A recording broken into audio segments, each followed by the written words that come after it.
Welcome to my channel, a list that brings your story about the love of a mafia boss. Now let's listen. The crystal chandelier above table 7 had been flickering all night, casting fractured shadows across the white tablecloth like broken promises. I'd noticed it during my double shift at Élysée, the kind of restaurant where a single entree cost more than my weekly rent. My feet ached in the cheap flats I'd worn through at the heels, and the constant smile I'd painted on felt like it might crack and fall off in pieces onto the marble floor. Refill his water, girl. Don't just stand there. Marcel's hiss cut through the classical music floating from hidden speakers. He didn't use my name. After 3 months, I wasn't sure he knew it. I was just another faceless server in black and white, invisible to men in $1,000 suits who discussed things in hushed tones while I poured their wine. I approached table 7 with the water pitcher, my reflection warping in its silver surface. 3 men sat in the private alcove, but only one commanded the space. He sat with his back to the wall. I'd noticed that immediately, how he'd repositioned his chair before sitting, how his eyes had swept the room's exits before he'd even opened the menu. Dark hair touched with silver at the temples, a jaw that looked carved from marble, and a stillness that made the air around him feel heavier. Dangerous. The word whispered through my mind uninvited. His suit probably cost more than my car, if my car hadn't died last month. A thin scar traced his right cheekbone, barely visible but somehow making him more compelling, like a crack in a masterpiece that proved it was real. When I'd taken their order, his voice had been low, accented with something Mediterranean, and he'd looked through me like I was made of glass. I preferred being invisible. Invisible meant safe. Water, sir? I kept my eyes down as I reached for his glass, the one closest to his right hand. My fingers brushed the stem, and that's when I saw it. The faintest residue on the rim, almost imperceptible, like someone had run a finger dipped in oil around the edge, but it wasn't oil. The texture was wrong, slightly crystalline where the light hit it. My breath caught. I'd seen something similar once, years ago, when my mother was still alive, before the cancer, before the medical bills that had swallowed our lives. She'd been a nurse. She'd shown me pictures in her textbooks, warned me about things that could kill in doses so small you wouldn't taste them until it was too late. The man was lifting the glass. I didn't think. My hand shot out, knocking the glass sideways. Water cascaded across the pristine tablecloth, soaking the bread basket, dripping onto his lap. Time stopped. The entire restaurant seemed to hold its breath. One of his companions, a bull of a man with a broken nose, half rose from his seat, his hand moving inside his jacket. "I'm so sorry." The words tumbled out too fast, too panicked. "I'm so clumsy. I'll get you another glass immediately. Please forgive me." The man with the scar raised one hand, barely a movement. But the bull sat back down immediately, those eyes, cold as a winter ocean, fixed on me for the first time, really seeing me. My heart hammered against my ribs. I grabbed the fallen glass, my fingers shaking, and reached for a clean one from the tray behind me. "Here. This one is fresh. I'll pour you new water right now." I filled the new glass, setting it beside his plate, but as I picked up the contaminated one, wrapped in a napkin, something made me hesitate. Instead of heading to the kitchen, I slipped it into my apron pocket. Evidence. The word came from nowhere. Evidence of what? I didn't know, but every instinct I had screamed that throwing it away would be a mistake. "You're trembling." His voice cut through my panic, soft as silk over steel. I'm very sorry about the mess, sir. What's your name?" I blinked. In 3 months, no one had asked. "Emma, sir. Emma." He repeated it slowly, like he was tasting the syllables. "Look at me, Emma." I forced my eyes up. His face was unreadable, but something flickered in those dark eyes. Calculation, perhaps, or suspicion. Behind him, the third man at the table, silver-haired with a priest's collar, watched me with unsettling intensity. "How did you know?" The question was barely above a whisper, but it hit me like a shout. "Know what, sir? I just slipped." "Dante," the bull interrupted in heavily accented English. "We should leave, now." The man, Dante, didn't move. "Who sent you here?" "No one sent me anywhere. I just needed the job." My voice cracked. I don't understand what you're asking. His hand moved to his jacket pocket, and I stopped breathing. But instead of a weapon, he withdrew a business card, setting it on the table beside his untouched plate. Black cardstock with silver lettering I couldn't read from where I stood. Marcel! The restaurant owner's voice boomed across the space. I turned to see him storming toward us, his face purple with rage. What have you done, you stupid girl? These are our most important guests. It was an accident, I whispered, but Marcel wasn't listening. You're fired. Get out. Now. She stays. Dante's words weren't loud, but they carried absolute authority. Marcel froze mid-gesture, his mouth opening and closing like a fish. In fact, she'll be serving only my table from now on. I trust that won't be a problem? It wasn't a question. Marcel's face went from purple to white. Of course, Mr. Caruso. Whatever you wish. Emma, apologize properly to Mr. Caruso, but Dante stood, buttoning his jacket with deliberate precision. The bull and the priest rose with him. We're leaving. Emma, that card. Keep it safe. You'll be hearing from me. They moved toward the exit, and I noticed for the first time the two other men in dark suits positioned near the door, earpieces visible, hands clasped in front of them. Security. How had I missed them? Dante paused at the threshold, turning back to look at me one last time. The expression on his face made ice crawl down my spine. It wasn't gratitude. It was possession. Then they were gone, and I was left standing in the wreckage of Table 7, soaked napkins in my hands and a poisoned glass burning a hole in my apron pocket. Marcel grabbed my arm, his fingers digging in hard enough to bruise. What the hell just happened? Who is that man to you? I don't know him, I swear. Mr. Caruso doesn't make jokes. If he says you serve his table, you serve his table. Do you understand? You do exactly what he wants when he wants it, or we're all dead. The word echoed in my head as Marcel released me and stalked away. I looked down at the business card still on the table. My fingers shook as I picked it up. The silver lettering seemed to shimmer in the flickering light from the dying chandelier. Dante Caruso. Import, export, no phone number, no address.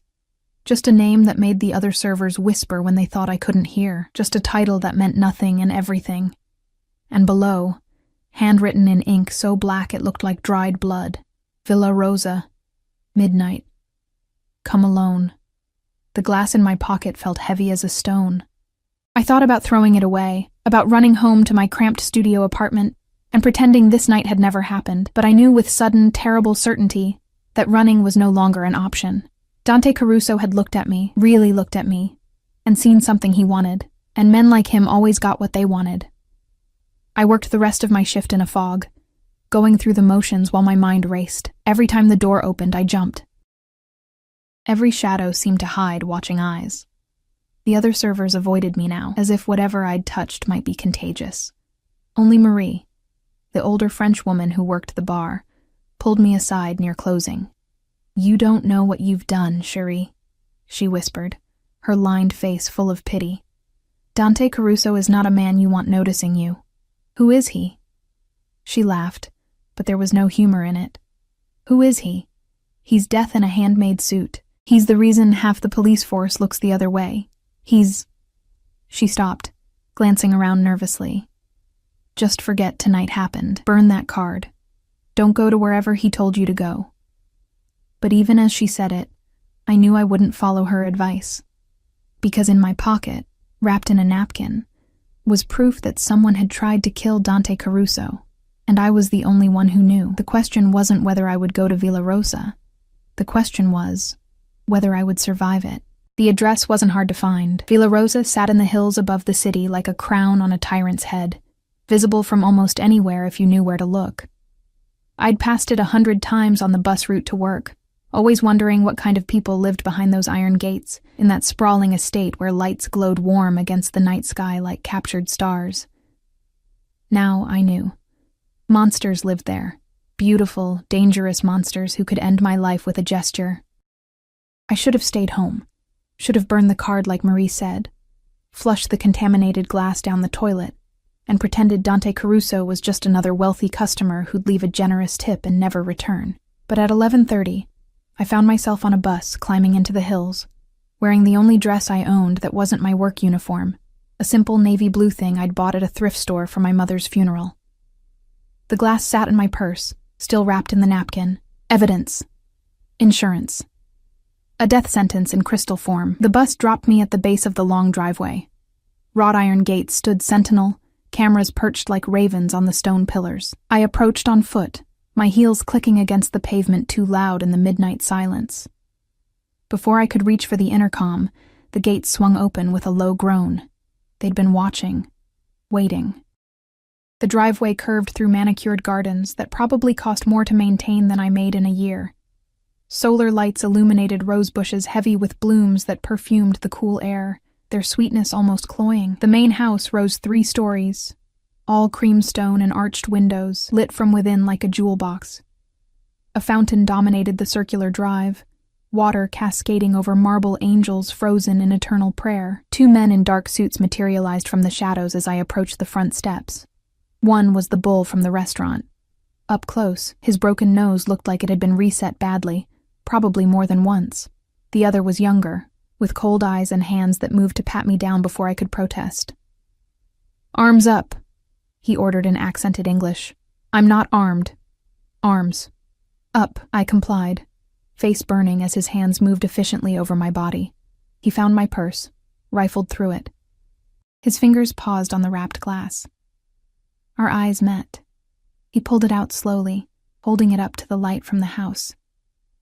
"What's this?" "Evidence," I said, surprised by the steadiness in my voice. "From tonight. That's why I'm here." The bull spoke into a radio in rapid Italian. A response crackled back. He gestured toward the door. "Dante will see you. Don't make any sudden moves. Don't touch anything. Don't speak unless he asks you a question directly." The entrance hall made me feel like I'd stepped into a museum. Marble floors polished to mirrors, a grand staircase that split in 2 directions, and paintings on the walls that looked old enough to be in actual museums. A crystal chandelier, not flickering, perfectly maintained, cast prismatic light across surfaces that gleamed with care and wealth. My shoes squeaked on the marble. I wanted to disappear into the floor. The bull led me through corridors that seemed to go on forever, past rooms glimpsed through half-open doors, a library with floor-to-ceiling shelves, a dining room with a table that could seat 20, a study with dark wood and the scent of old leather and cigars. Finally, we stopped before double doors of carved wood that depicted some classical scene I didn't recognize. He knocked twice. A voice from within called out in Italian. The doors opened. Dante Caruso stood before a wall of windows overlooking the city, hands clasped behind his back, still wearing the suit from dinner, but with his jacket removed and his sleeves rolled to his elbows. Even in this relaxed state, he radiated controlled power. He didn't turn as I entered, but I knew he was aware of every movement I made. The room was an office, I realized. A massive desk dominated one side, covered in papers and multiple phones. Leather chairs faced a fireplace where flames crackled despite the mild temperature outside. Bookshelves lined another wall, and I caught titles in Italian, English, French. A man who spoke multiple languages. A man who read philosophy and history while running an empire built on violence. "Leave us," Dante said softly. "Wait outside." The bull hesitated. "Dante, we haven't verified. If she wanted me dead, I would be dead already." He finally turned, those winter ocean eyes finding mine across the room. "Isn't that right, Emma?" My throat was too dry to speak. I nodded. "You brought the glass." It wasn't a question. He'd been listening to the radio exchange. "Put it on my desk." I crossed the room on unsteady legs, placing my purse on the dark leather surface. He moved closer, not touching me, but standing near enough that I could smell his cologne. Something expensive and dark, cedar and spice.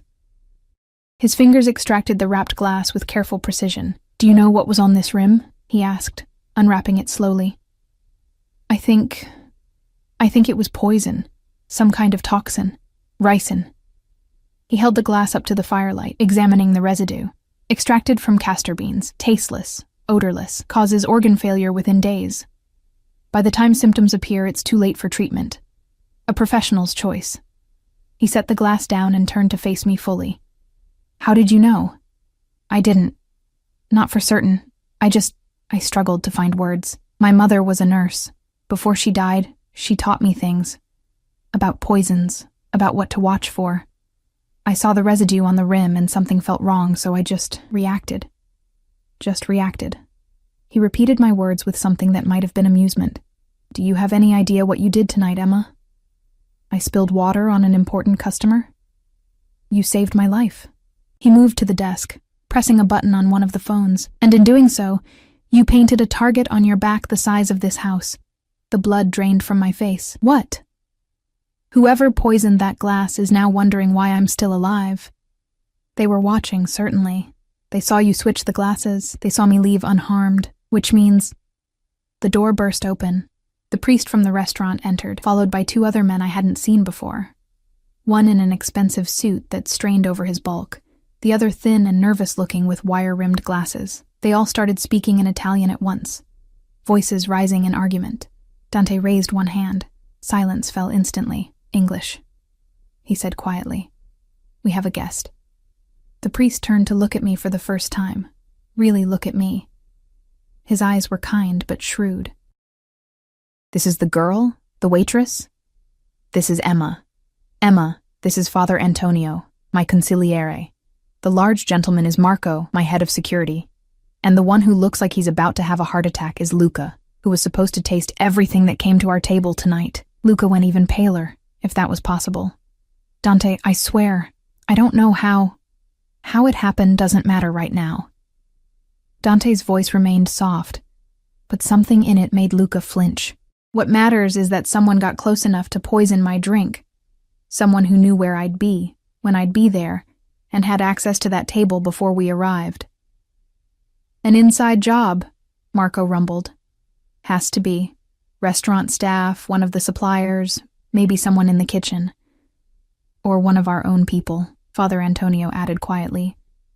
"Someone who knew your schedule, Dante. Someone who could arrange for you to be at Élysée tonight." The implications hung in the air like smoke. I stood frozen, suddenly understanding how deep I'd waded into waters that would drown me. "The girl witnessed nothing," Marco said, looking at me with calculation in his eyes. "She can't identify anyone, doesn't know anything about our operations. We should pay her well and send her home with a warning to forget tonight ever happened." "She kept the glass," Dante said. "She recognized poison, and instead of panicking or running to the police, she brought it here, to me." "Why?" The question was directed at me, 4 pairs of eyes fixed on my face. I swallowed hard, forcing myself to meet Dante's gaze.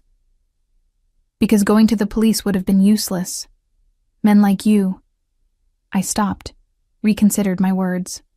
"Men with your kind of power, the police don't touch them, and whoever tried to kill you, they would have known I saw something. They would have come for me eventually. My only chance was to come here first, to prove that I'm not a threat, that I'm on your side. Are you?" His head tilted slightly. "On my side? I don't even know what side that is. I just know that I'm a waitress who can barely make rent, and you're... whatever you are. If keeping you alive keeps me alive, then yes, I'm on your side." Silence fell.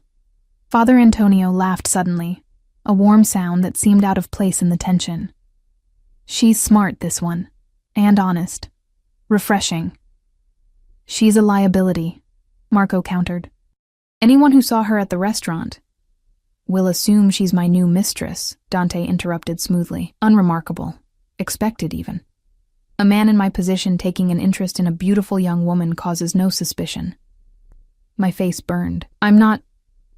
It's not a proposition, Emma. It's a cover story. Starting tomorrow, you'll be seen with me publicly.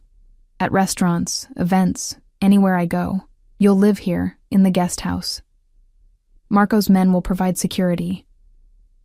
In exchange, you'll tell us everything you remember about tonight. Every person you saw, every detail, no matter how small. And if I refuse? His expression didn't change, but something flickered in his eyes. "Then I send you home tonight, and whoever poisoned that glass finds you within a week. Maybe 2, if you're lucky and smart about hiding. But they will find you, Emma, and they won't be as merciful as I am." "Merciful?" The word escaped before I could stop it. You're blackmailing me. I'm protecting you. There's a difference. He moved closer, close enough that I had to tilt my head back to maintain eye contact. Someone tried to kill me tonight. They'll try again. And until I know who and why, everyone connected to this evening is in danger. That includes you. So yes, you can call it blackmail if it makes you feel better about the choice. But the reality is simple. You're safest here, under my protection, playing the role of my companion, or you're dead within days. My hands were shaking again. I clasped them together, trying to maintain some dignity. What about my apartment? My things? My job? Marco will retrieve whatever you need. As for your job, you won't be returning to Élysée. I'll ensure you're compensated far better than whatever Marcel was paying you. I don't want your money. Then what do you want? The question was genuine, curious. Everyone wants something, Emma. What is it you want? To survive. To not end up like my mother, dying slowly in a hospital room that smelled of disinfectant and despair. To matter to someone. To be seen as more than invisible. But I couldn't say any of that. Not to this man whose eyes seemed to read thoughts I hadn't formed yet. I want to know I'm safe, I finally said. I want to know that helping you tonight wasn't the worst mistake of my life. Something shifted in his expression. Too quick to read. You have my word. No harm will come to you while you're under my protection. And when I'm not, when this is over and you've found whoever did this? He smiled then, but it didn't reach his eyes. Let's solve the mystery of who wants me dead first. Then we'll discuss your freedom. It wasn't an answer. It was a prison sentence wrapped in silk. Father Antonio stepped forward, his priest's collar somehow making him look more dangerous rather than less. The girl needs rest. It's late, and she's had a traumatic evening. Marco, show her to the guest house. Make sure it's secure. Dante nodded slowly, not taking his eyes off me. We'll talk more tomorrow. There's much to discuss. I was dismissed. Marco's hand on my elbow guided me toward the door, and I went without protest because my legs felt like water and my mind was spinning with everything that had just happened. At the threshold, I looked back.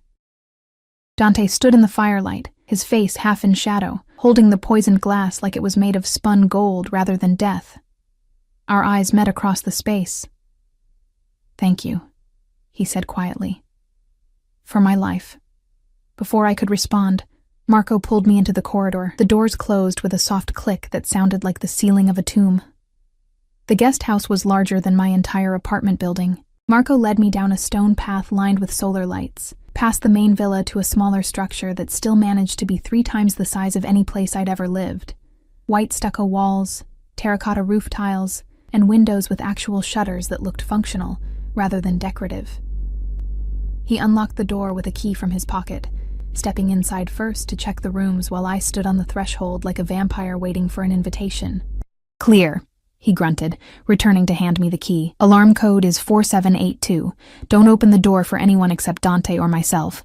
There are cameras on all approaches. We'll be watching. Kitchen is stocked.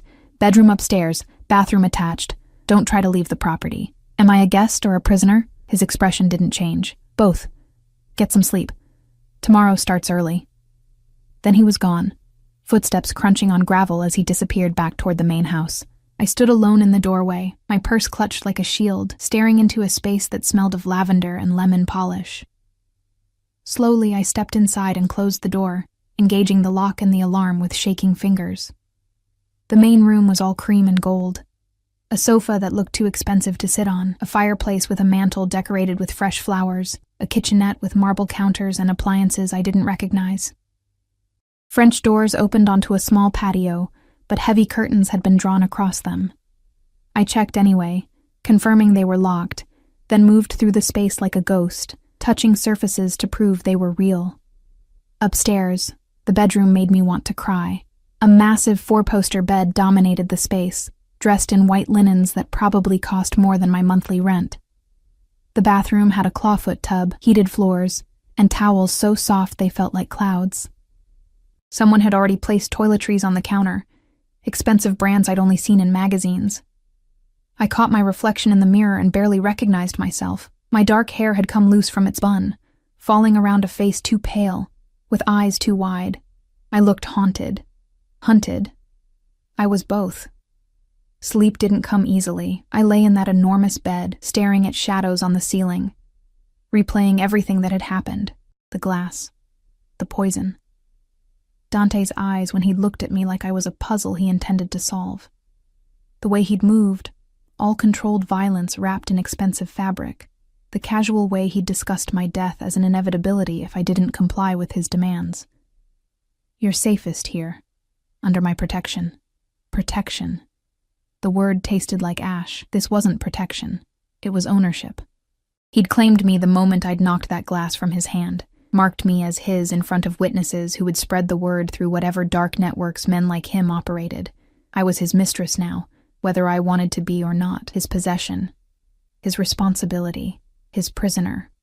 When dawn finally crept through the curtains, I gave up on sleep and showered, using the expensive products that smelled of jasmine and vanilla. My funeral dress was wrinkled, the only clothing I had. I put it back on anyway, armor of a sort, and went downstairs to find the kitchen already occupied. A woman stood at the counter, arranging pastries on a plate. She was older, maybe 50, with gray streaking her dark hair and kind eyes that assessed me with surprising warmth. Ah, you're awake. Good. I'm Rosa. I manage the house for Mr. Caruso. Her English carried a heavy Italian accent. I brought breakfast. You must be hungry. I wasn't. My stomach was twisted in knots. But I nodded anyway, letting her guide me to a small table by the window. She poured coffee from a silver pot, added cream without asking, and pushed the pastries toward me with maternal insistence. Eat. You're too thin. Mr. Caruso likes his women with curves. I'm not his woman. Her smile was knowing. Not yet, perhaps. But he looks at you differently. I've worked for him 8 years. I know that look. You're special. I'm a witness. A liability he needs to control. If that's what you need to believe. She patted my hand, her fingers warm and calloused. Men like Mr. Caruso don't bring women here. This house, it's been empty since his sister lived here years ago. But for you, he had it opened, cleaned, prepared in hours. That means something. I wanted to argue, but she was already moving toward the door.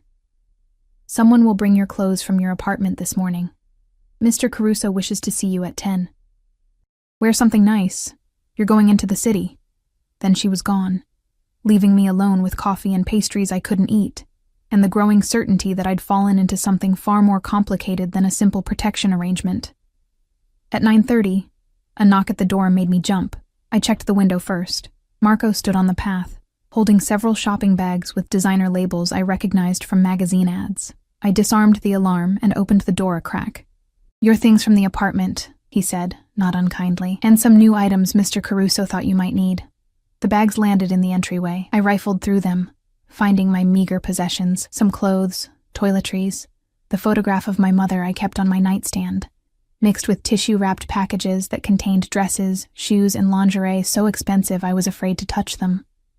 I chose one of the dresses, a simple emerald green sheath that fit perfectly, as if someone had known my exact measurements. The shoes were Italian leather, comfortable despite their height. When I looked in the mirror, I almost didn't recognize the woman staring back. I looked like I belonged in a place like this. The illusion was almost convincing. Marco returned at exactly 10, his expression unreadable as he assessed my appearance. Good. The car is waiting. The car was a black Mercedes with tinted windows and bulletproof glass. I could tell by the thickness when Marco opened the rear door. Dante sat in the back seat, dressed in a charcoal suit that probably cost more than a year of my wages, scrolling through his phone with casual elegance. He glanced up as I slid in beside him, and something flickered in his eyes. Green suits you, he said simply. It brings out the gold in your eyes. I hadn't known my eyes had gold in them. I clasped my hands in my lap to keep them from shaking. Where are we going? Breakfast, then shopping, then lunch at a place where we'll be seen by the right people. He pocketed his phone as the car began to move, smooth as silk. You need to understand how this works, Emma. As of this morning, every major player in the city knows you're under my protection. They know you're accompanying me publicly. What they don't know is why. And that uncertainty works in our favor. How? Because it makes you valuable, untouchable. Anyone who harms you insults me directly, and no one is foolish enough to do that without very good reason. He shifted slightly, angling toward me. But you need to play the part convincingly. Can you do that? What part exactly am I playing? My companion, my interest, someone I've chosen to keep close. His eyes held mine. Someone I'm protecting because I want to, not because I have to. Heat crept up my neck. And what does that involve? In public? You stay near me. You let me touch you. Nothing inappropriate. Just small gestures that indicate intimacy. A hand on your back, your elbow. You smile, laugh at my jokes, look at me like I'm the only person in the room. His voice was matter of fact, like he was describing a business transaction. In private, you answer my questions about that night. You help me identify who might have had access to that table. You trust me to keep you safe. And if I can't do that, can't pretend to be whatever you want me to be, then whoever poisoned me will assume you know something dangerous. They'll come for you, Emma, and I might not be there to stop them. He leaned closer, close enough that I could see the fine lines at the corners of his eyes. Smell that dark cologne. I don't want that. Despite what you might think, I don't enjoy putting innocence in danger. Then let me go. Send me away somewhere safe, somewhere far from here. There is nowhere far enough. His hand moved to my face, fingers gentle as they traced my jawline. The gesture was so unexpected, so intimate, that I froze. Whoever did this has resources, connections. If they want you dead, distance won't save you. Only I can do that. Only my protection, my reputation, my power. Do you understand? I nodded, not trusting my voice. His touch lingered a moment longer, then withdrew. Good. Now let's practice. Smile at me, Emma. Like you're happy to be here. I tried. It felt like a grimace. Better, he said, though his tone suggested otherwise. We'll work on it. The restaurant he chose was in the heart of the city, all glass and steel with a view of the harbor. Heads turned as we entered, whispers following in our wake. Dante's hand rested on the small of my back, possessive and warm through the thin fabric of my dress. The maitre d' practically bowed as he led us to a private table by the windows. Mr. Caruso, such a pleasure. And who is this lovely companion? Emma, Dante said simply, pulling out my chair himself. She'll be joining me frequently from now on. I trust that won't be a problem? Of course not, sir. Whatever you desire. We ordered, or rather, Dante ordered for both of us, dishes I'd never heard of in French and Italian. Wine arrived, red as blood in crystal glasses. He tasted it, approved, and the sommelier poured for us both before disappearing. You're tense, Dante observed quietly. Relax. No one here will harm you. How can you be sure? Because they're all terrified of me. He said it without arrogance. Simple fact. See the man in the corner? The one trying not to stare? He owns 3 restaurants in the district. Pays me protection money every month. The woman at the bar? Her husband supplies my import business. The couple by the door? Their son works in my organization. They're all here because I allow it. I looked around the restaurant with new eyes, seeing the careful distance other diners maintained.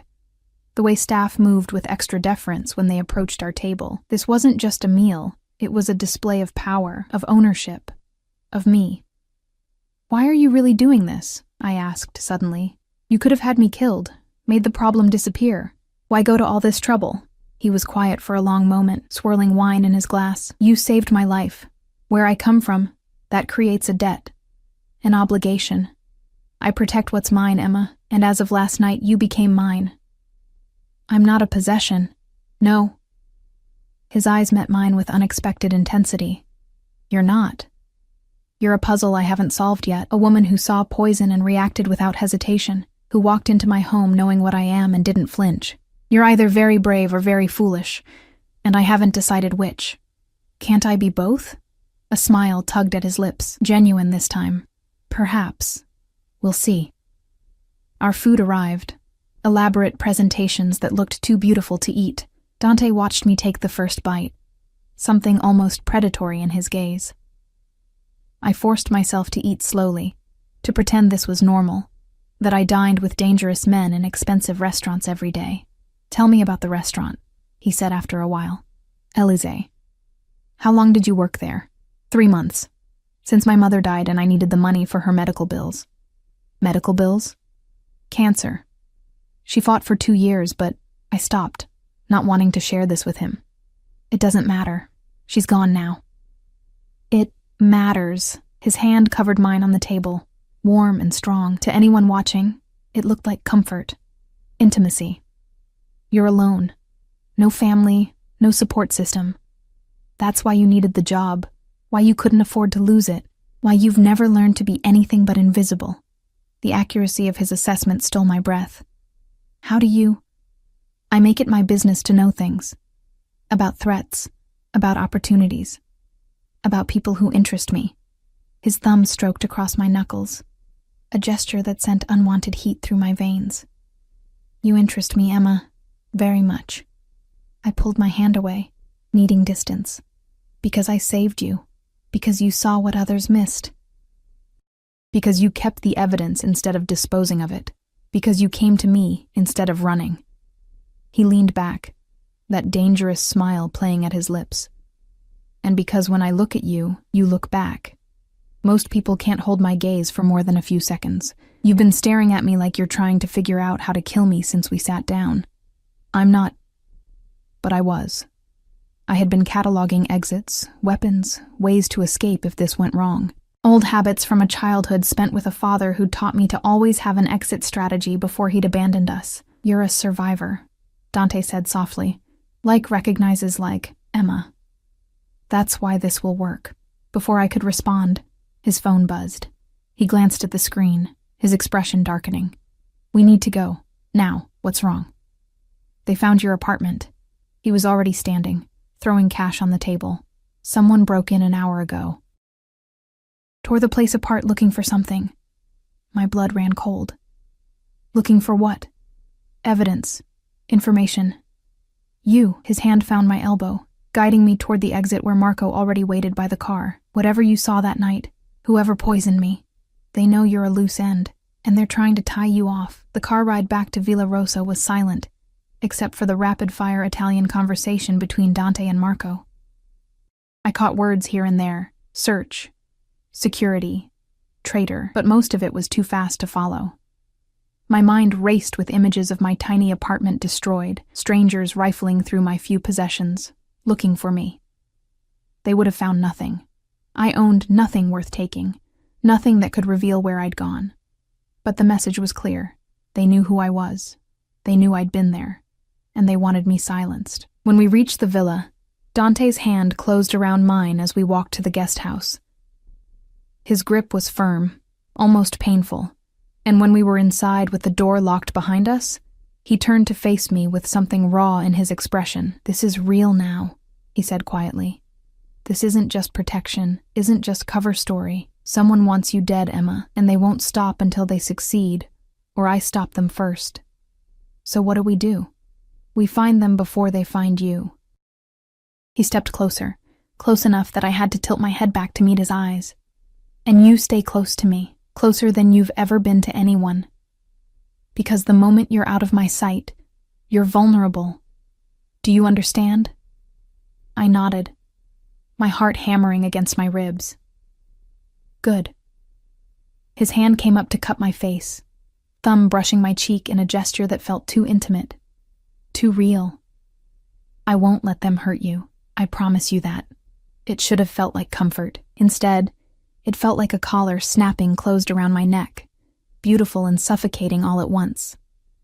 3 days passed in a blur of carefully orchestrated public appearances and private interrogations. Dante kept me close, so close I could map the scar on his cheekbone with my eyes closed, memorize the cadence of his breathing when he was angry versus when he was merely calculating. We dined at exclusive restaurants, where men in expensive suits nodded respectfully, and women watched me with barely concealed envy or hostility. We attended a gallery opening where abstract paintings sold for 6 figures, and Dante's hand never left the small of my back. We walked through a street market where vendors called out greetings, and Dante bought me fresh flowers like we were normal people on a normal date. But nothing about this was normal. Every night, we returned to the villa, and Father Antonio would join us in Dante's study, pulling out photographs, documents, lists of names. They'd ask me the same questions in different ways. Who had I seen at the restaurant that night? Had anyone acted strangely? Did I remember faces, voices, anything unusual? I told them everything I could remember. The nervous busboy who kept checking his phone, the kitchen manager who'd argued with Marcel about scheduling, the delivery driver I'd seen leaving through the back entrance just before my shift started. Marco's men investigated each lead with surgical precision. The busboy had been gambling, deep in debt, but his phone records showed nothing suspicious. The kitchen manager had an alibi for the hours surrounding the poisoning. The delivery driver was legitimate, his truck searched and cleared. Dead end after dead end, someone on the inside, Father Antonio insisted during one late-night session, his kind face creased with frustration. Someone who knew Dante's schedule, his preferences. This wasn't random. Then we look closer to home, Dante said quietly, dangerously. His eyes found mine across the desk. Emma, you should rest. This doesn't concern you. But it did concern me. Every day that passed without answers was another day that phantom assassin stayed free, another day I remained trapped in this gilded cage. So I stayed, curled in the leather chair by the fireplace, watching these dangerous men strategize like generals planning a war. It was the fourth night when everything changed. I'd been trying to sleep in the guest house, the enormous bed feeling more like a raft on a dark ocean than a place of rest. Around 2 a.m, I heard gravel crunching outside. Footsteps. Multiple sets. I grabbed my phone, ready to call Marco, when the alarm system blared to life. Someone had tried to breach the perimeter. Lights flooded the grounds, shouting in Italian. The crack of gunfire made me drop to the floor, heart hammering so hard I thought it might burst. More shots, closer now. I crawled toward the bathroom, the only room without windows, and locked myself inside with shaking hands. Minutes felt like hours. The shooting stopped. Silence fell, worse than the noise. Then footsteps on the stairs, fast and heavy. The bedroom door crashed open. Emma! Dante's voice, sharp with something I'd never heard before, fear. Emma, where are you? Bathroom, I managed, my voice barely a whisper. The door handle turned. I'd locked it. Open the door. It's safe now. I forced myself to stand, unlock the door. Dante stood in the doorway, his suit jacket gone, shirt sleeves rolled up, and something dark staining his white shirt. Blood. Not his, I realized. He moved without injury, but his hands were stained with it. Are you hurt? He crossed the space between us in 2 strides, hands running over my arms, my shoulders, checking for wounds. Did they touch you? No, I'm fine. What happened? Who was... 3 men tried to breach the property. Professional killers. His jaw was tight, eyes blazing with controlled fury. They came for you, Emma. Specifically for you. They had your photograph, a description of this house. Someone told them exactly where to find you. The implications crashed over me like ice water. Someone inside your organization. Yes. The word was barely more than a growl. He pulled me against him suddenly, his arms wrapping around me like bands of steel. His heart thundered against my ear, his breath coming fast. They got within 30 meters before Marco's men stopped them. 30 meters, Emma. If they'd been better, if they'd been faster. But they weren't. I pulled back enough to look at his face. I'm okay, we're okay. His hand came up to cradle the back of my head, fingers tangling in my hair. This ends now. No more waiting, no more investigating. Tomorrow we force their hand. How? By making you irresistible bait. His eyes met mine, dark and determined. There's a charity gala tomorrow night. Every family in the organization will be there, including whoever wants us both dead. You'll come with me as my official companion. We'll announce our relationship publicly, make you too valuable to kill without declaring war on me directly. You want to use me as bait. I want to protect you by making the cost of your death too high. His thumb stroked across my cheek, the gesture now familiar, almost comforting. In my world, Emma, power is the only currency that matters. And tomorrow night I'm going to make it very clear that you have mine. What if it doesn't work? What if they try anyway? Then I'll kill everyone in that room until I find the guilty party." He said it so calmly, so matter-of-factly, that I believed him. But it won't come to that. Whoever is behind this, they're trying to weaken me, to make me look vulnerable. Killing you now, in front of everyone, would be suicide. They'll wait, regroup. And when they do, we'll be ready. I should have been terrified, should have demanded he send me away, hide me somewhere they'd never find me.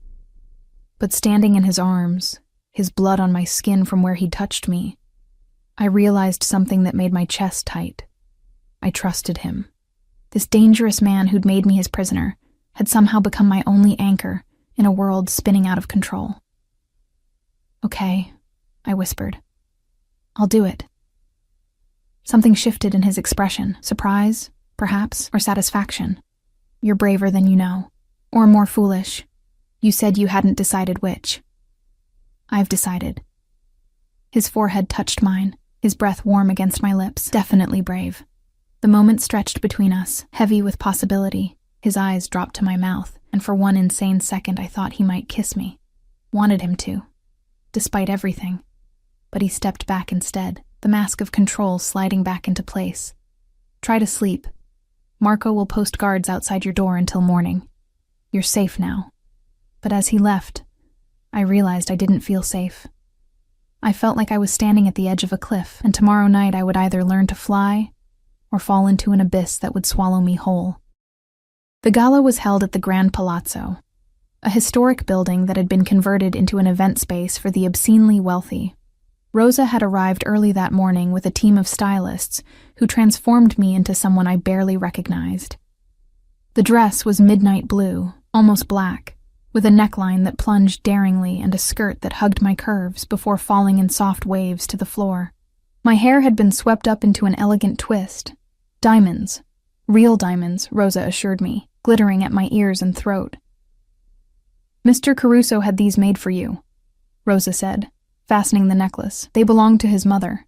He wants you to wear them tonight." I stared at my reflection, at the stranger wearing dead woman's jewels, and tried not to think about what that meant. Dante arrived at 7, dressed in a tuxedo that made him look like he'd stepped out of a classic film. His eyes widened fractionally when he saw me, something heated flickering in their depths before he controlled it. "You look..." He stopped, searching for words. "You look like you belong in my world." "I don't belong anywhere," I said quietly. "Then we'll make a place for you." He offered his arm. "Ready?"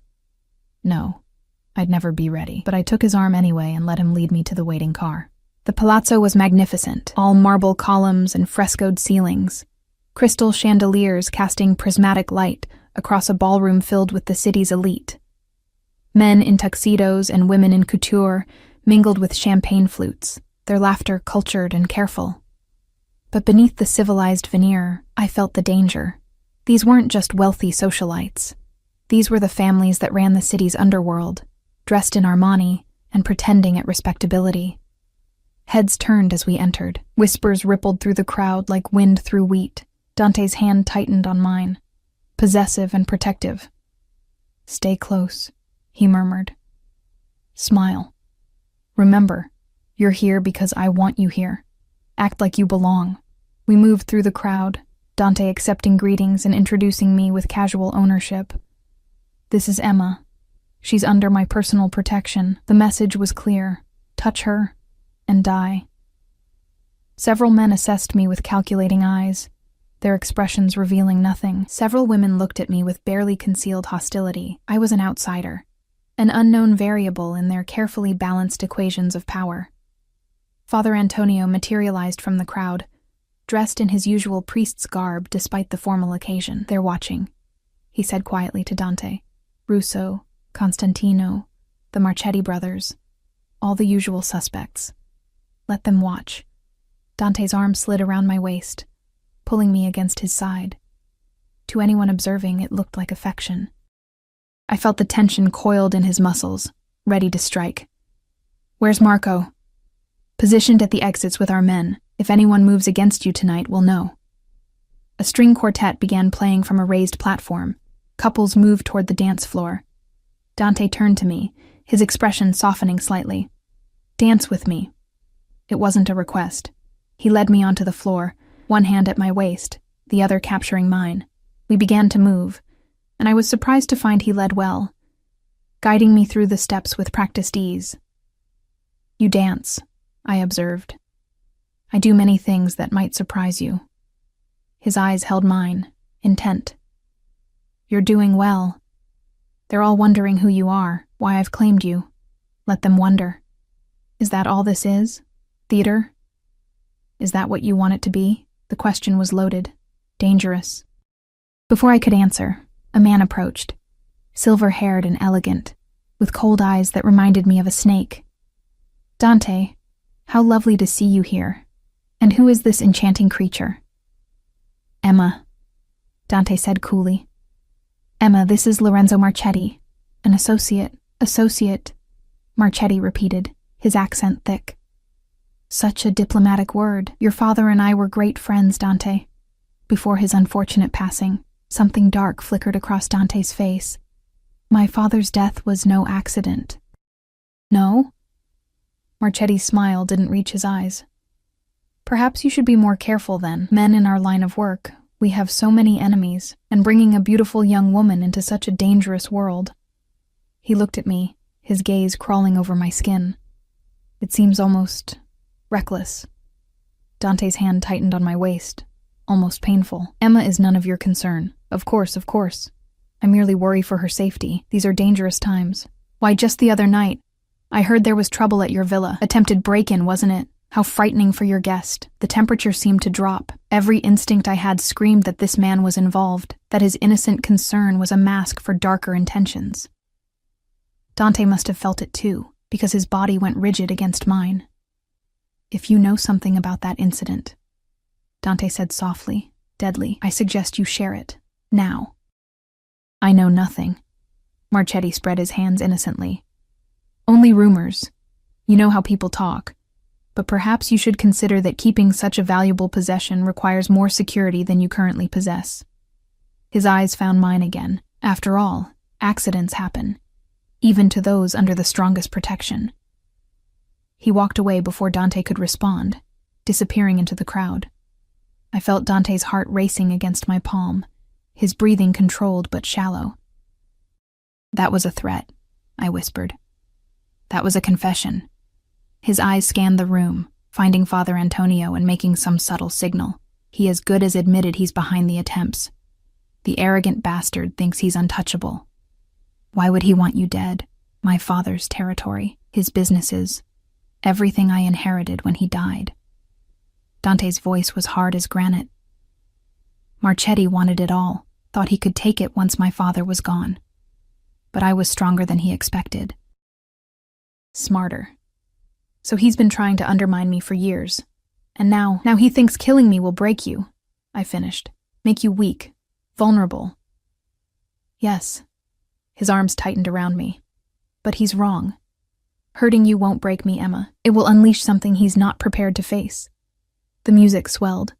We moved through the steps mechanically now, both of us watching Marchetti across the room as he spoke with other men, gestured subtly in our direction. Planning? Plotting. "What do we do?" I asked. "We spring the trap." Dante's smile was sharp as a blade. "Marco is already moving people into position. When Marchetti leaves tonight, we'll follow, find out where he's keeping his hired killers. End this before he can make another move. And me? You stay at the villa, behind every security measure we have. This ends tonight, Emma. I promise you that. But promises in this world, I was learning, were written in blood and broken as easily as glass." The rest of the evening passed in a haze of forced pleasantries and gathering tension. Dante kept me close, his hand never leaving my body, marking me as his in every gesture. I caught glimpses of Marco positioning men near exits, saw Father Antonio in quiet conversation with people I didn't recognize. The trap was being set, pieces moving into place for a confrontation that would come after the music stopped and the civilized masks came off. Around 11, Marchetti made his exit with a small entourage. Dante watched him go with predatory focus. "It's time," he said quietly. He turned to me, his hand cupping my face with unexpected gentleness. "Marco will take you back to the villa. Lock yourself in the guest house and don't open the door for anyone except me. Do you understand? Be careful," I whispered, the words escaping before I could stop them. Something in his expression softened. "I'm always careful. But tonight, I have a reason to come back alive." His thumb brushed across my lips, so quickly I almost missed it. Then he was gone, moving through the crowd with Father Antonio and several other men, leaving me standing alone in my borrowed finery and dead woman's jewels. Marco appeared at my elbow. "Time to go, miss." The ride back to Villa Rosa felt longer than it should have. I kept checking my phone, waiting for news, for anything. Marco's expression revealed nothing as he walked me to the guest house, checked the rooms personally, and set the alarm. "He'll be back by morning," Marco said gruffly. "Dante doesn't lose, but everyone loses eventually," I thought as he left. Everyone's luck runs out. I changed out of the gown, washed off the makeup, removed the diamonds and placed them carefully in their velvet box. Then I sat on the edge of that enormous bed and waited, watching the clock tick past midnight, past 1, past 2 in the morning. At 3:15, I heard the car. Footsteps on gravel, fast and purposeful. The alarm disengaged. The door opened. I flew down the stairs to find Dante standing in the entrance, blood on his knuckles, his tuxedo jacket gone, his shirt torn, but alive. He was alive. "It's done," he said simply. "Marchetti confessed before he died. His men are either dead or in custody. You're safe now, Emma. It's over." I should have felt relief. Instead, I felt the strangest sense of loss, as if the end of the danger meant the end of everything else too, the end of needing his protection, the end of staying close, the end of mattering to someone powerful enough to keep the monsters at bay. "What happens now?" I asked. He moved toward me slowly, like he was approaching something wild that might bolt. "That depends on you." "On me? You're free to go. I'll give you money, set you up somewhere safe. You can start over, be anyone you want to be. No one will touch you. I'll make sure of that." He stopped an arm's length away. "Or you can stay." My heart hammered. "Stay?" "Here, with me." His hand reached out, tentative, and brushed a strand of hair behind my ear. This started as protection, as necessity. But somewhere along the way it became something else. At least for me. "You're not just a responsibility anymore, Emma. You're—" He stopped, searching for words. "You're the only person who looks at me and sees a man instead of a monster. I don't want to lose that. I don't want to lose you." The confession hung between us, raw and honest. I thought about my empty apartment, my invisible life, the years stretching ahead with nothing but survival to show for them. And I thought about these past days, feeling seen for the first time, mattering to someone, being protected by arms that made me feel safe instead of trapped. "If I stay," I said slowly, "I need it to be real. Not pretend, not for show. Real. It's already real." He closed the distance between us, his hands framing my face. "It's been real since the moment you knocked that glass from my hand. You saved my life, Emma. Let me spend the rest of mine proving I'm worth saving." When he kissed me, it felt like falling and flying at the same time, terrifying and exhilarating and inevitable. His arms wrapped around me, pulling me close, and I melted into him, into this dangerous man who'd somehow become my salvation instead of my destruction. Tomorrow would bring new complications, new challenges. But tonight, in the darkness of Villa Rosa, I chose to stay in the cage that no longer felt like a prison. I chose him. 6 months later, I stood in the kitchen of the main villa, my kitchen now, not the guest house, preparing coffee the way Dante liked it. Strong, black, with just a hint of sugar. Dawn light filtered through the windows, painting everything gold, and I found myself smiling at the simple domesticity of the moment. How strange that this had become my life. Mornings in a house that no longer felt like a museum, beside a man who'd somehow transformed from captor to protector, to something I was still learning to name, love. perhaps, though that word felt too small for what had grown between us. The past 6 months had been an education in Dante's world. I'd learned to read the subtle shifts in his expression that warned of danger, to recognize which phone calls required privacy and which ones meant business was good. I'd learned that Father Antonio told terrible jokes, that Marco had a soft spot for stray cats, and that Rosa cried at romantic movies when she thought no one was watching. I'd also learned that Dante Caruso, feared by half the city's underworld, made breakfast on Sundays, sang off-key in the shower, and sometimes woke from nightmares that left him shaking until I wrapped my arms around him and reminded him he wasn't alone. "You're thinking too loud," his voice rumbled from the doorway. He stood there in a white t-shirt and dark pajama pants, hair mussed from sleep, looking more human than the man in expensive suits who ran an empire. "I can hear the gears turning from here." "Just remembering," I said, pouring his coffee, "how scared I was that first night. How certain I was that I'd never survive this world. And now—" He crossed to me, arms sliding around my waist from behind, chin resting on my shoulder. "Now I'm exactly where I'm supposed to be." I leaned back against him, solid and warm. "Does that make me crazy?" "It makes you mine." His lips brushed my temple, which, yes, might be a form of insanity. The coffee forgotten, I turned in his arms to face him.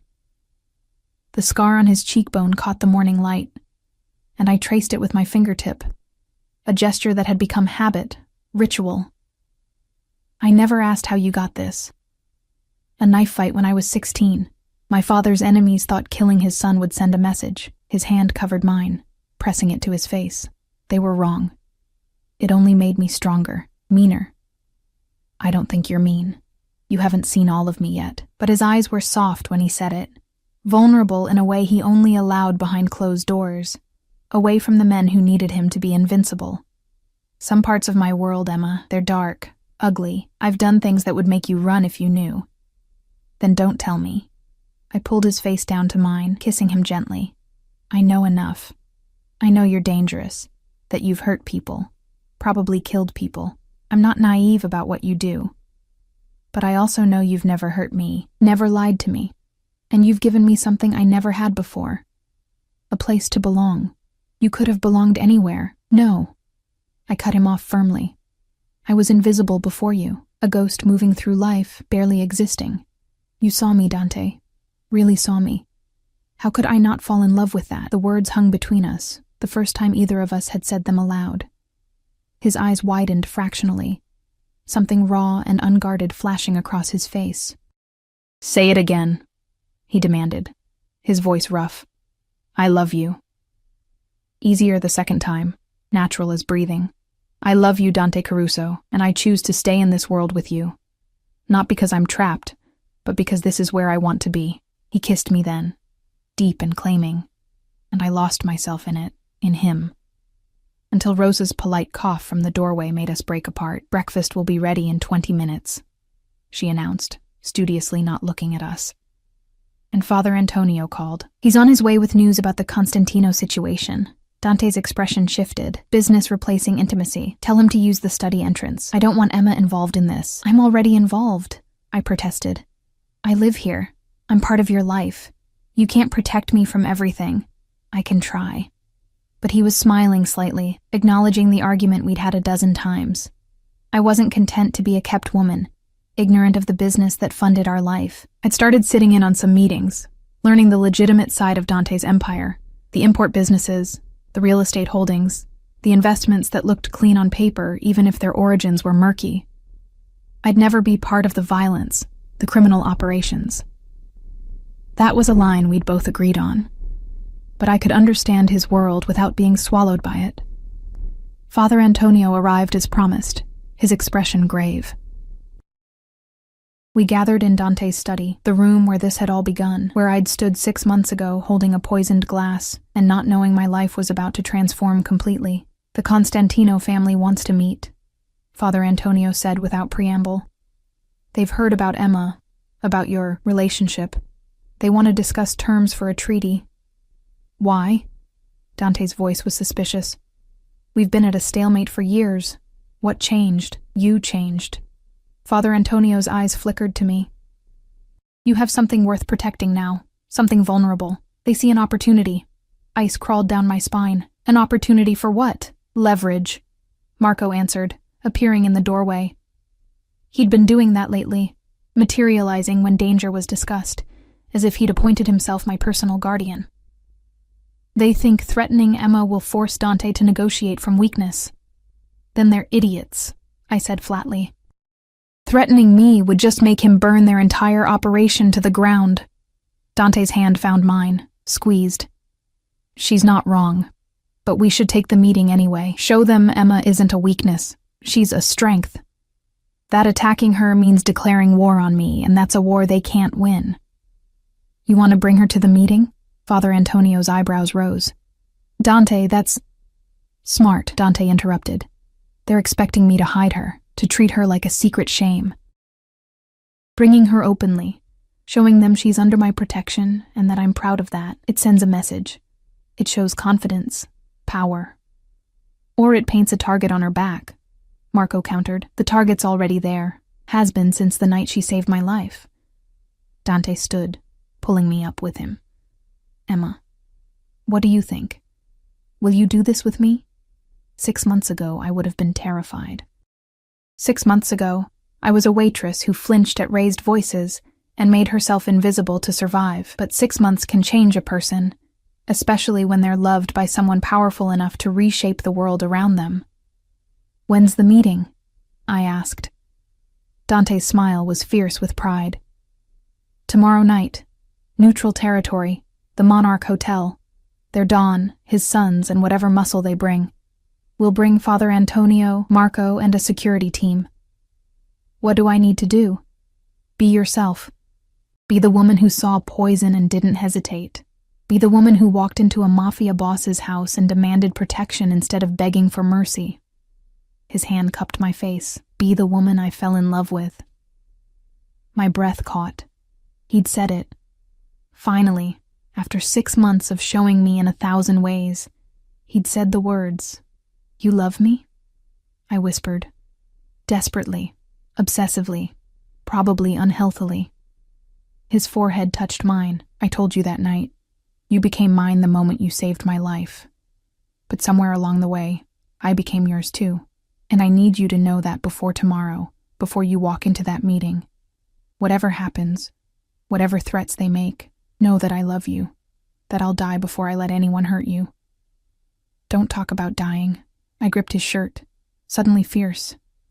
We're going to walk into that meeting together, show them we're untouchable, and walk out the same way. Together. Do you understand? His laugh was low and warm. Yes, ma'am. The Monarch Hotel was the kind of place where presidents stayed and scandals were born. All marble and gold, with security that looked the other way when men in expensive suits gathered for meetings that never appeared on any official registry. Dante's hand stayed firmly on my lower back as we entered the private conference room on the top floor, his body positioned slightly in front of mine, protective even while projecting confidence. The Constantino family waited at a long table. Don Constantino himself, an elderly man with sharp eyes and hands gnarled by age. His 2 sons, both in their 40s with their father's calculating expressions, and enough security to start a small war. They rose as we entered, the gesture respectful but wary. Dante, Don Constantino greeted in heavily accented English. Thank you for agreeing to meet, and this must be the famous Emma. His eyes assessed me like I was livestock at auction. Beautiful. I see why you keep her close. Emma is here because she chooses to be, Dante said coolly, pulling out my chair himself before sitting beside me. Not because I keep her anywhere. I suggest you remember that. The older son, Roberto, if I remembered correctly, smirked.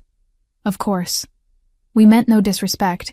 We simply wanted to meet the woman who's captured your attention so completely. It's not like you, Dante, to be so distracted. I'm not distracted. I'm focused. There's a difference. Dante's hand found mine under the table, his grip firm. You wanted this meeting, Don Constantino. State your business. Direct. I appreciate that. The Don steepled his fingers. Very well. The territories you control in the Port District. We want access to the northern warehouses. for our shipping operations. In exchange, we offer you 15% of our pharmaceutical imports and favorable terms on... No. The single word cut through the Don's pitch like a knife. Silence fell. Roberto's face flushed with anger. You didn't even let him finish, the younger son, Antonio protested. I don't need to. The answer is no. Those warehouses are mine. The port access is mine. And I'm not interested in your pharmaceutical imports, favorable terms or otherwise. Dante's voice was calm, almost bored. Is that all? Don Constantino's expression hardened. You're making a mistake, Dante. We're offering you a partnership, an alliance that could benefit us both. Refusing so quickly, it's short-sighted, especially for a man with new vulnerabilities. His eyes flickered to me. The threat was barely veiled. I felt Dante's body tense beside me, coiled to strike. But before he could respond, I leaned forward, drawing all attention to myself. Vulnerabilities? I repeated, keeping my voice steady. Is that what you think I am? I think you're a complication, Roberto said bluntly. A distraction that makes Dante weak. A woman playing in a man's world, not understanding the danger she's in. You're wrong on all counts. I met his gaze steadily. I'm not a complication. I'm a partner. Not a distraction. I'm a motivation. And I understand danger perfectly well. I saw someone try to poison Dante and stopped it. I've been targeted by assassins and survived. I've walked into this meeting knowing exactly what kind of men you are and what you're capable of. So don't mistake my gender for weakness, and don't mistake Dante's love for vulnerability. The silence that followed was deafening. Even Don Constantino looked momentarily nonplussed. She has fire, he finally said. I like that. But fire burns, young lady, and you're playing with matches in a room full of gasoline. Then I suggest you don't light any more flames, Dante said softly, dangerously. Emma is under my protection. She's part of my family now. And in our world, Don Constantino, you know what that means. Harm her, threaten her, even look at her wrong, and there will be consequences. The kind that end families and burn empires to ash. You'd start a war over a woman? Roberto sneered. I'd end one. Dante stood, pulling me up with him. This meeting is over. The answer to your proposal is no. It will always be no. And if you interpret Emma's presence in my life as weakness, then you don't understand me at all. He buttoned his jacket with deliberate precision. Come at me if you want. Challenge my territories, my businesses, my power. But leave Emma out of it. Because the man who threatens her won't live long enough to regret it. We walked out, heads high. Marco and Father Antonio falling into formation around us. I didn't breathe properly until we were in the car, pulling away from the hotel with Dante's security team following in 2 separate vehicles. That was either very brave or very stupid, Father Antonio said from the front seat. It was necessary, Dante replied. His arm was around me, holding me close. They needed to see that Emma isn't a secret weakness hidden away. She's a declared strength, an equal partner. Anything less would have made her a target. They'll still try, Marco predicted grimly. Men like that, they don't respond well to rejection. Let them try. Dante's voice was steel wrapped in velvet.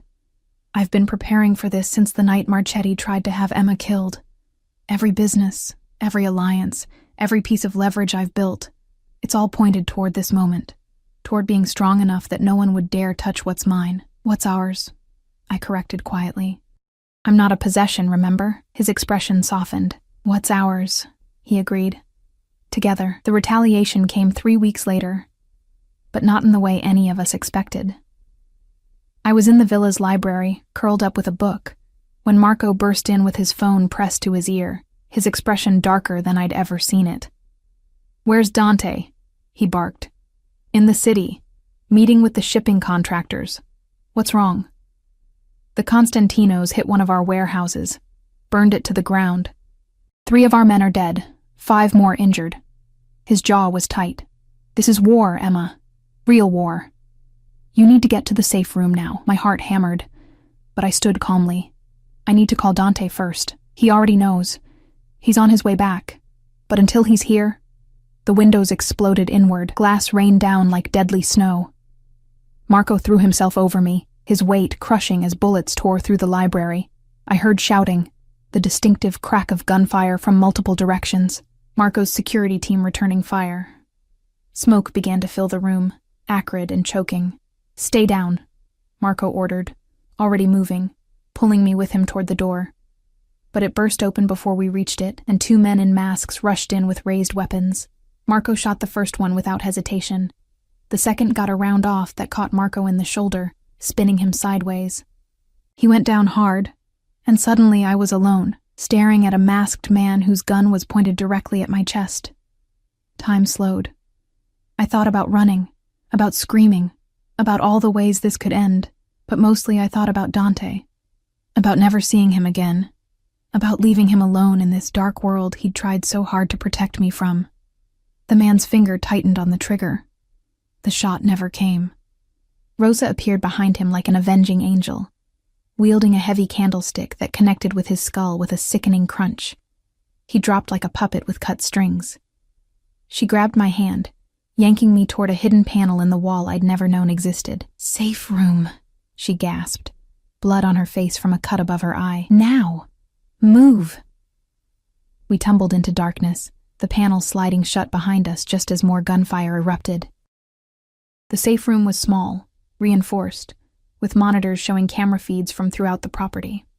I watched in horror as men in tactical gear swarmed the villa, exchanging fire with Marco's security team. Bodies fell on both sides. Smoke billowed from multiple entry points. "They came prepared," Rosa whispered, her hand finding mine. "This isn't just retaliation. This is an execution."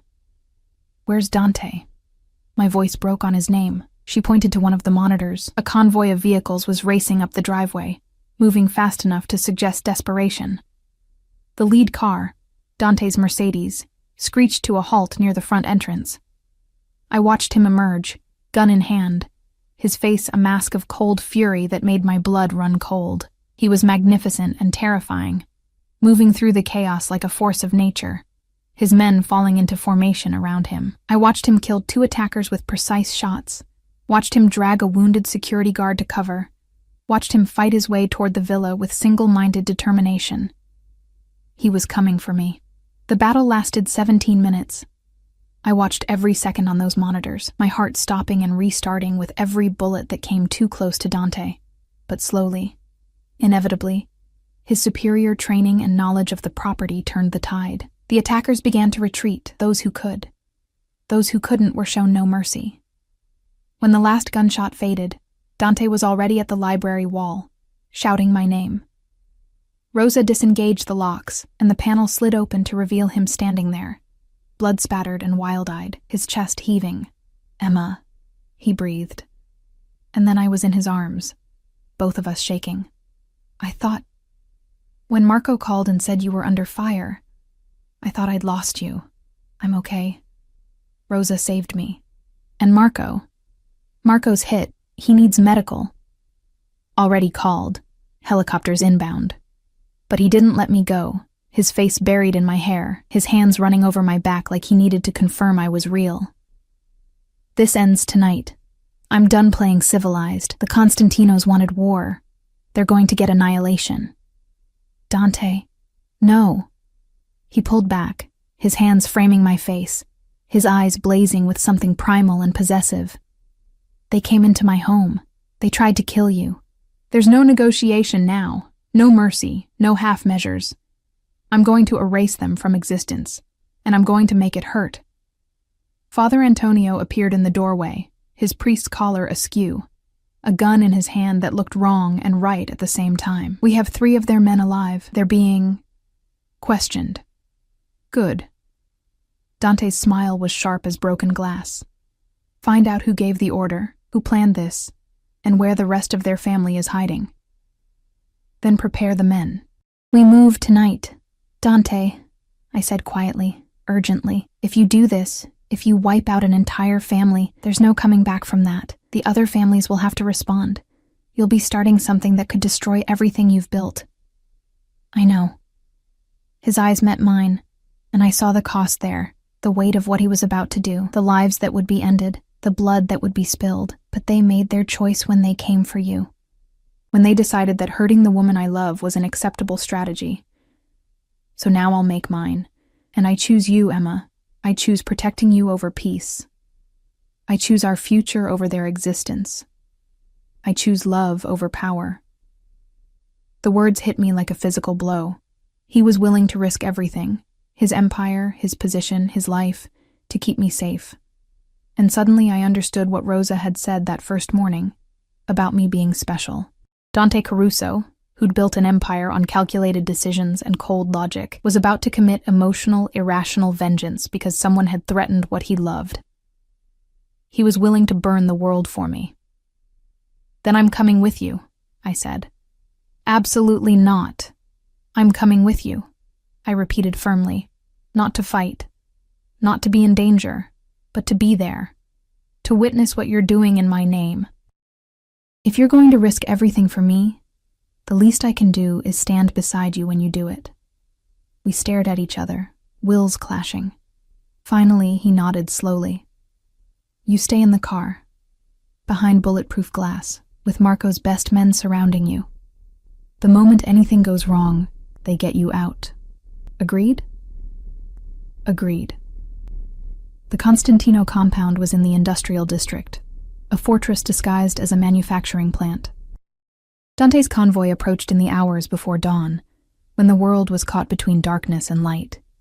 I sat in the back of the Mercedes, Rosa beside me for company, watching through tinted windows as Dante's men moved into position. Father Antonio had gotten the information they needed. Don Constantino and both his sons were inside, along with their remaining security force.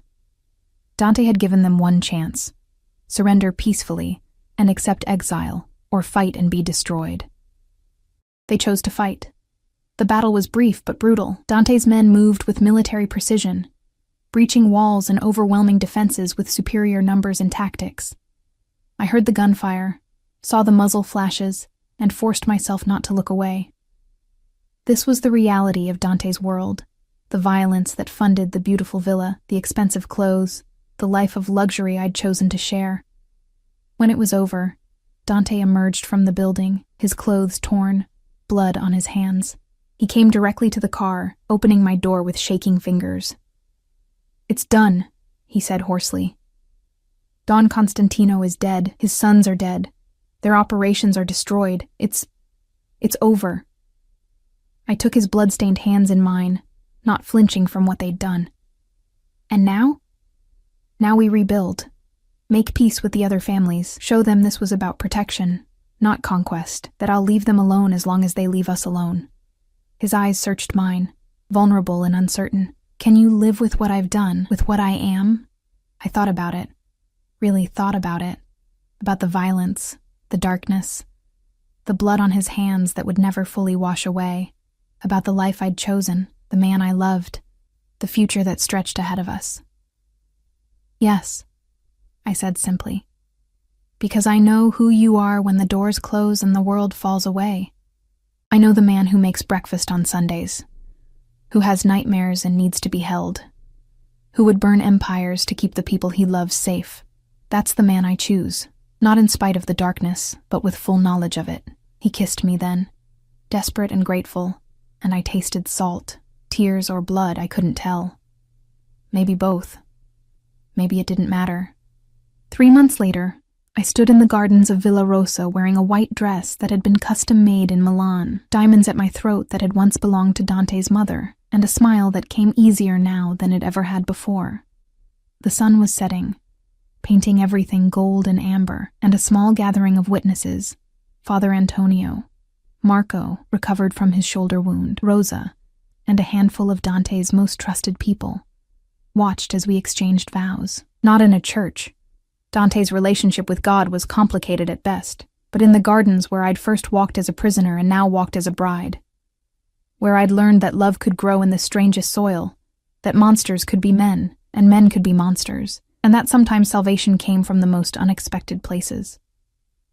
I promise to protect you, Dante said, his voice steady despite the emotion in his eyes.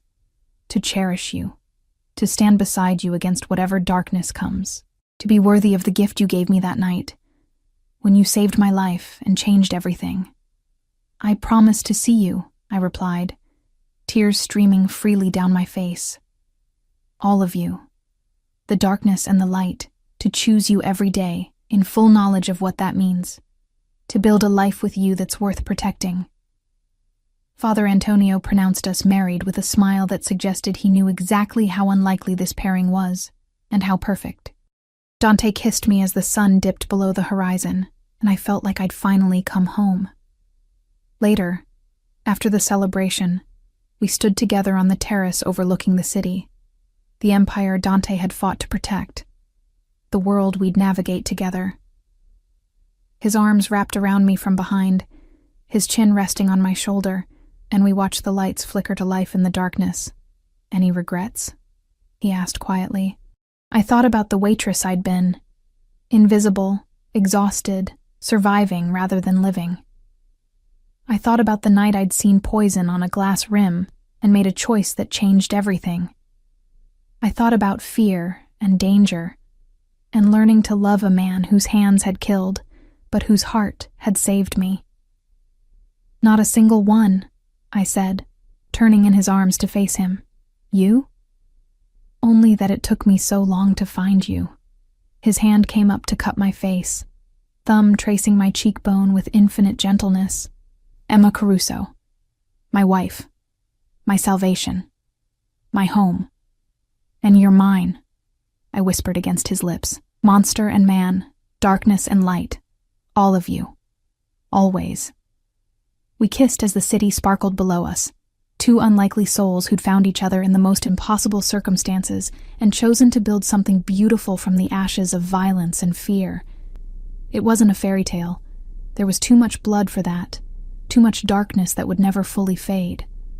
But it was ours, and that made it perfect. The glass I'd switched that night sat on a shelf in Dante's study, empty but preserved, a reminder of how everything had started, of the split-second decision that had saved a life and transformed two more. Sometimes I looked at it and marveled at the butterfly effect of that single choice, how one moment of instinct had led to this. Love found in the last place anyone would think to look for it, in the arms of a monster who turned out to be a man, in the heart of a darkness that held unexpected light, in a world of violence that somehow made room for tenderness. And as Dante carried me inside, his laughter warm against my neck, I knew with absolute certainty